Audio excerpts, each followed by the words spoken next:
with the Vaping Nation, we have Dustin here. My name's Justin, and we're here today to start off, to kick off our very first podcast for the Vaping Nation. And so we are looking at just a quick kind of podcast to kind of just introduce ourselves and let everybody know what's happening. We're going to discuss a few topics today, but basically it's just an introduction to say hello and say kind of what we're about, what the Vaping Nation is about, and what we're going to be doing, and go from there. Do you have anything to say, Dustin? Say hello to the people, to the fine people out there.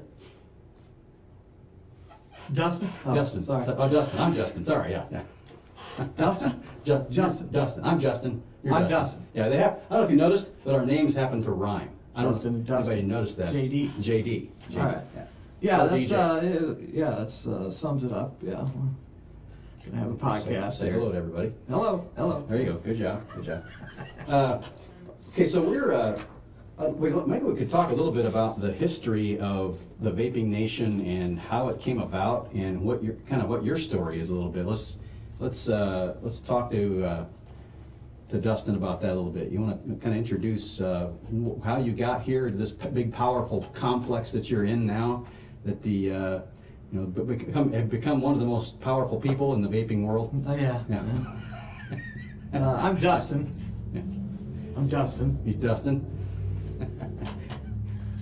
Yeah, I just started vaping one day. I was a cigarette smoker, and I ran into a kiosk at the mall and started vaping the analog type, little 808 battery E-cigs.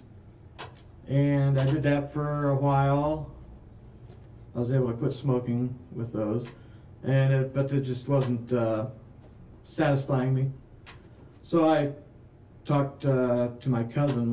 He was using a bigger Ego type battery, and he got me onto Vapor for Life, the website.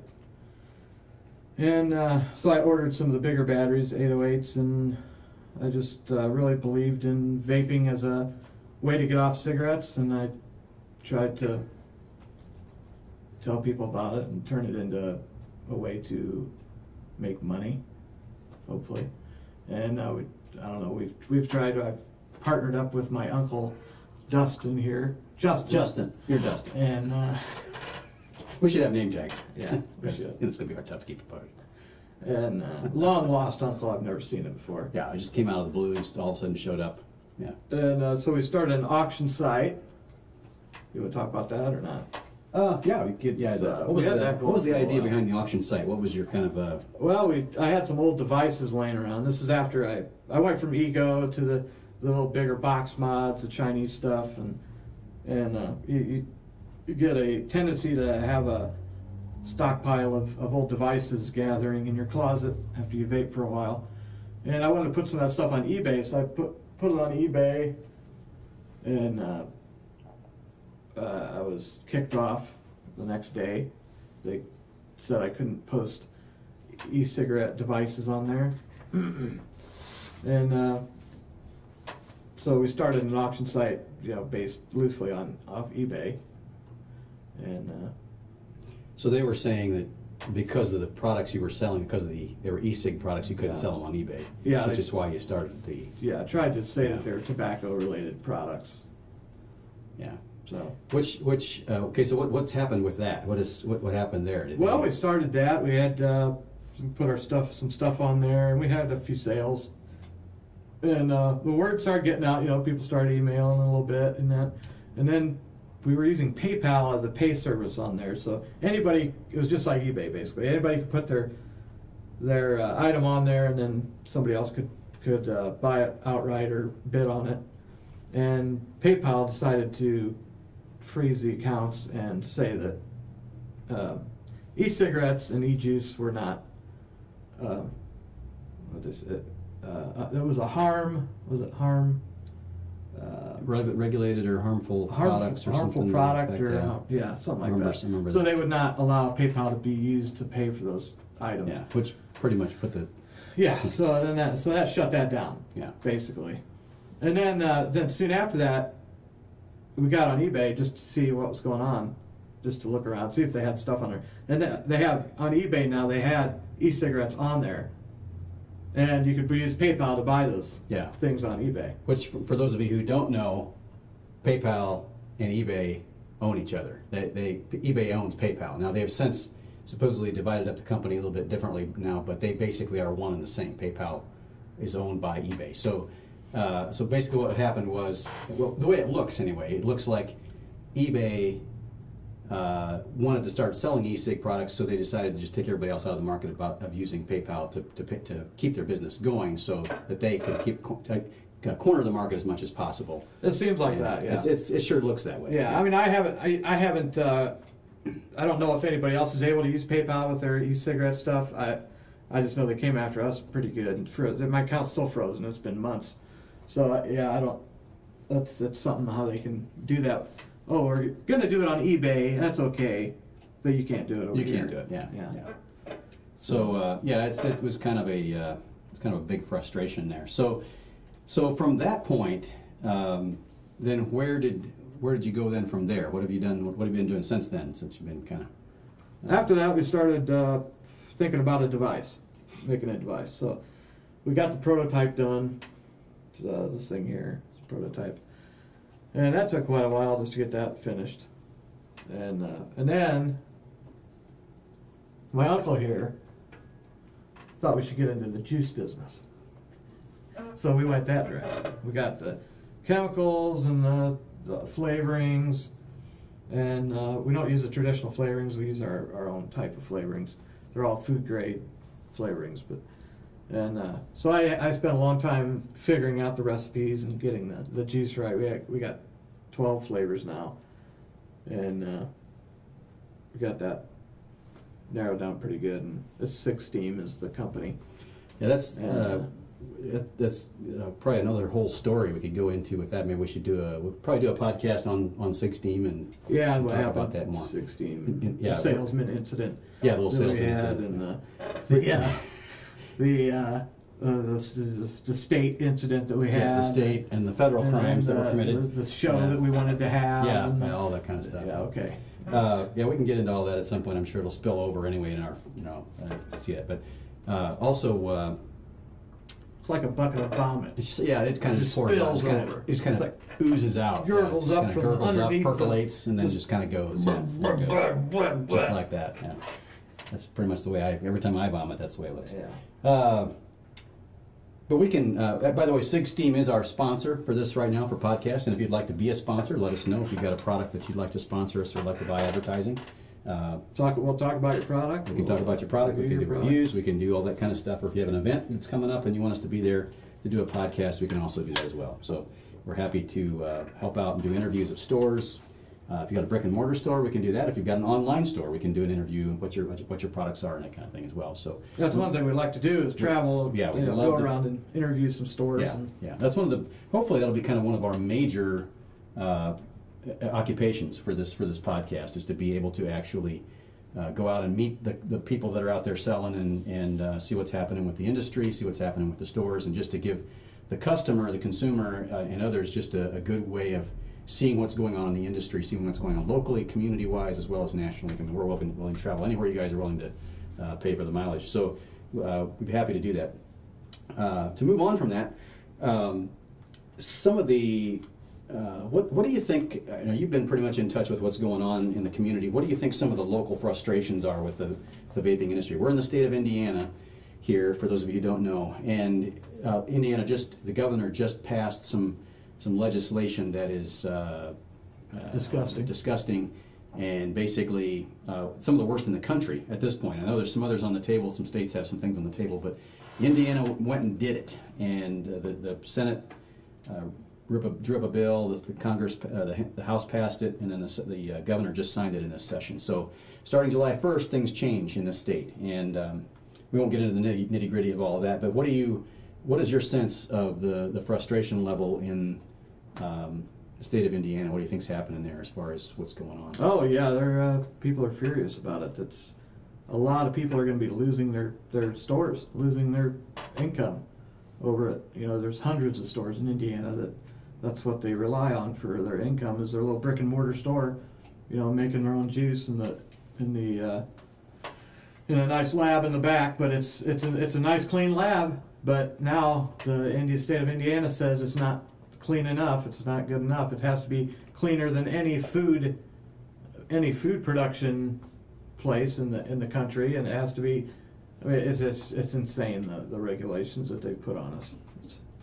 And again, that's probably another major podcast we could do just on that subject, because we could talk a lot about the regulation itself and what's happening and how ridiculous it is, and then how we've kind of pieced together where some of the money is flowing. If you follow the money, that's usually an easy way to find out what's actually going on with politicians, and it seems that there are other groups behind it that are actually funding a lot of that. So we can get into a lot of that discussion at some point. There was no public outcry for regulation on e-cigarettes. No. There was no public saying, "Oh, we have to regulate this, you know, out of existence." Yeah. Or people are going to die. Yeah. More kids are dying from tainted ice cream than there are anybody dying from e-juice. And the legislation doesn't even address zero-nic e-juice, so that's kind of a big question mark gray area there. What's going on with that and what can be done? And there's going to be a lot of things I think that this is going to, and plus the whole regulation. How are they going to enforce the regulation? What agency is going to be overseeing that? A lot of issues there in terms of how they're going to implement this legislation, and it's just bad legislation based on lies anyway. And we can get into all that stuff on some podcast. I think it'd be really good. What you did email the governor prior to him signing the bill. How did that turn out? You have that in front of you? Oh boy, I just had it, and it's on here. Where can I see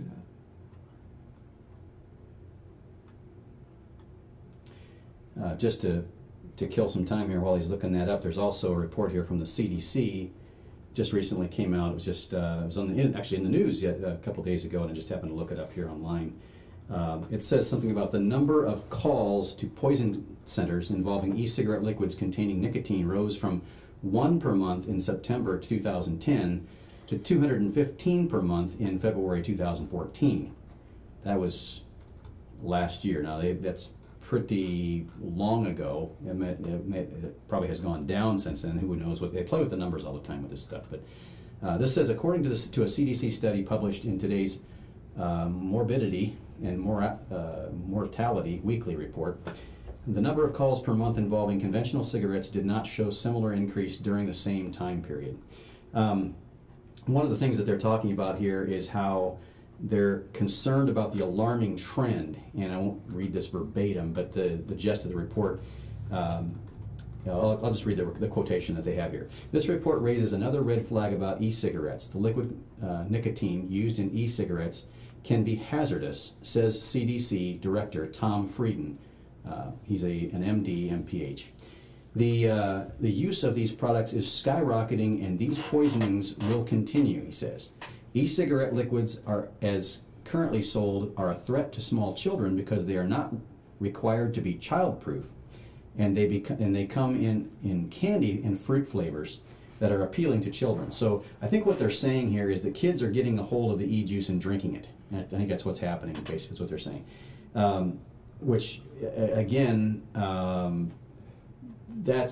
it's just because it's out there and it's in the environment, kids are going to put it in their mouth. It's just one of those things. You can put a childproof cap on an e-cig bottle, and once the cap is opened, it's not childproof anymore. So I'm not sure exactly how they're going to get away with that, or the big concern of regulating the juice isn't the problem, other than the bottle.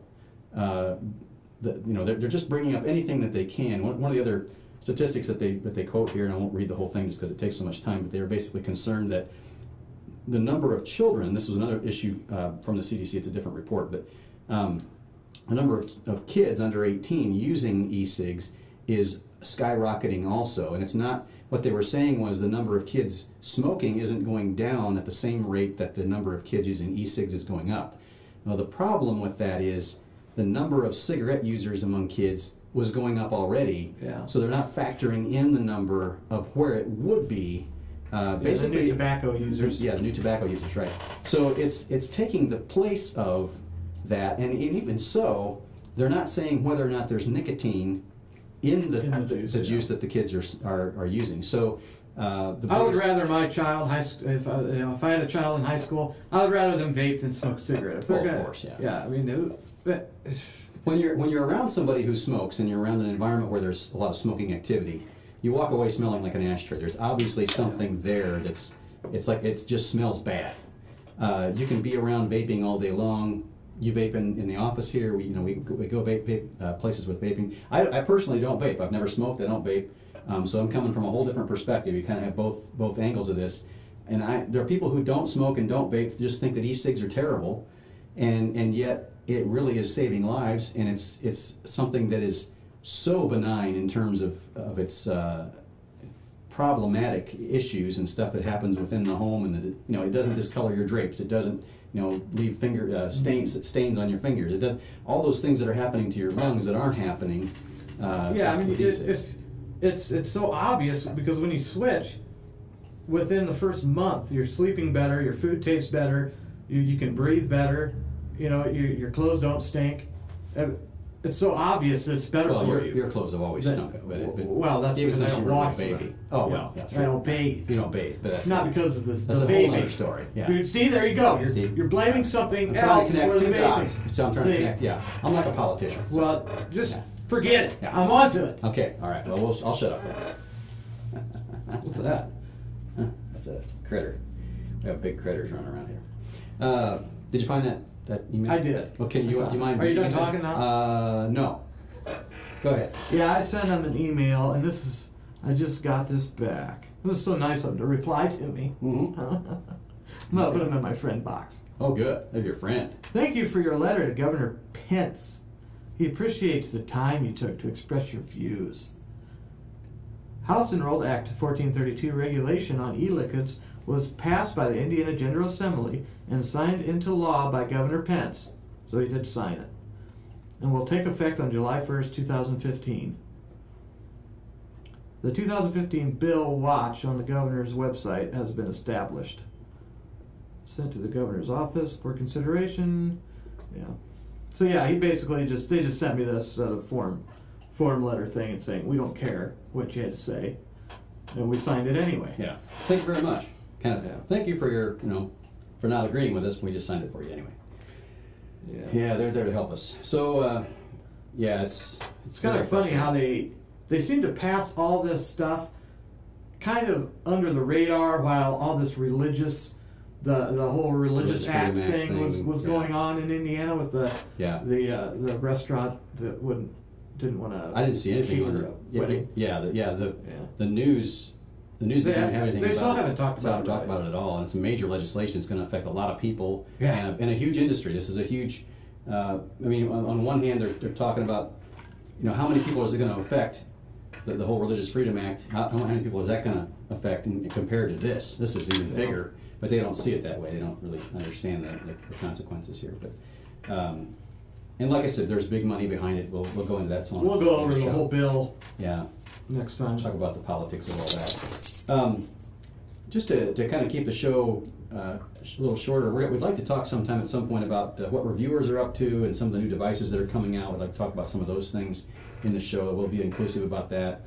We'll also go over some of the upcoming shows that are possibly in the area or in the nation and talk about those. Hopefully we can get to some of those and do some reviews as well.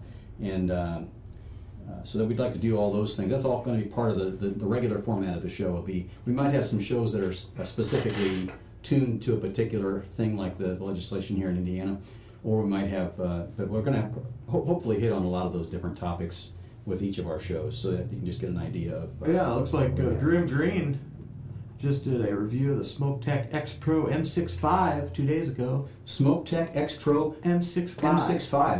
What about the M64? Well, that's gone. That's gone. That's over. Oh, I'm waiting for the M66. Well, you missed it. I want the M66. It's not going to happen. 6. Well, M67, 7A. No. 7S. It's Is it going to be a 7S?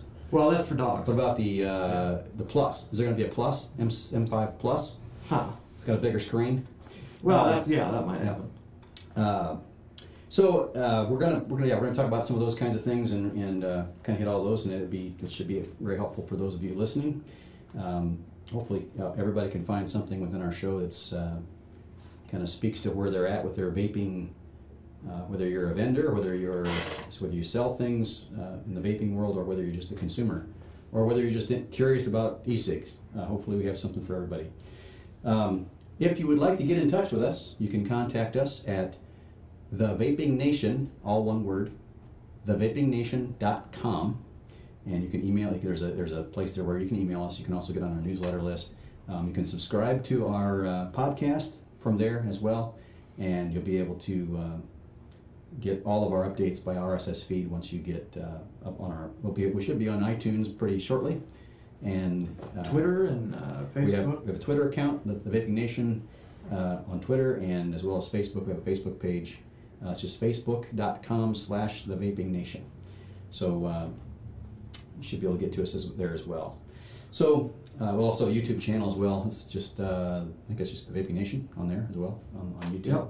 If you look that up, you can find us. We've got some reviews and stuff on there, but we'll have the podcast as well on there because we are videotaping this. If you're just listening by audio, there is a video as well on there, and we'll hopefully have the reviews of stores and that kind of thing as well as we're doing things. So again, if you want to contact us, that's thevapingnation.com, or you can call. What is our email? Our email is TheVapingNation@gmail.com. TheVapingNation@gmail.com. We also have a Vaping Nation email account, and I think it's info@TheVapingNation.com. Yeah, we'll check on that for sure. But if you need to get a hold of us, you can get a hold of us at TheVapingNation@gmail. That's the quickest one to get to because he's got that on his tablet and he's ready to respond. If you want a quick response, that's the quickest way to do it. Or you can get a hold of us in the contact form at TheVapingNation.com. So. If you just respond to one of the videos on YouTube too, we'll be monitoring all that stuff as well. So yeah, if you respond to anything, any kind of response like that, you should get us right away until we get so busy that we can't respond to everybody. But because we're going to have about 1 million followers here pretty quickly, so yeah, of course. 1,000,001, maybe. Yeah. So we did talk about Twitter, we talked about Facebook, and I think that's about it. So we would really like to see everybody join, and hopefully you can send in suggestions if you'd like to see something on the show or like to see us do something or talk about something. We're open to different kind of topics as long as they're kind of vaping related or e-cig related. We don't want to talk about how to weave baskets because we're not really good at that. I mean, he did that for a number of years, but that's a whole other part of his life we won't talk about. I went to Africa and learned from an ancient tribalman how to weave baskets with my toes. Exactly. He's awesome with his toes. 5 minutes he can weave like a huge basket with his toes. Just with his toes. Yeah, huge. And he doesn't even use any like reeds or anything. He just has stuff coming out of his toes like he's like a spider. He just weaves it. Well, it's amazing. It's amazing. So we can get into that more. At some point, it'd be nice to take questions on the show through Skype and things like that. Do a live feed, and we'll take some questions. Or if people can email us questions, we could just read those questions off as well. We can start with that. That'd be a good idea. Let's have people send in some questions, and we'll try to answer them the best we can and have some information for people. That'd be great. Or at some point we'll have a phone number as well that we can use specifically just for that. You can call, and even if you just leave a message, you can leave your question, and we can play it on the air and do that kind of thing. So give it that live feel. Again, I'm Justin, and this is Dustin. I'm Dustin. He's Dustin. And I'd like to thank you and welcome you to the podcast, and thanks for listening. Keep on vaping on!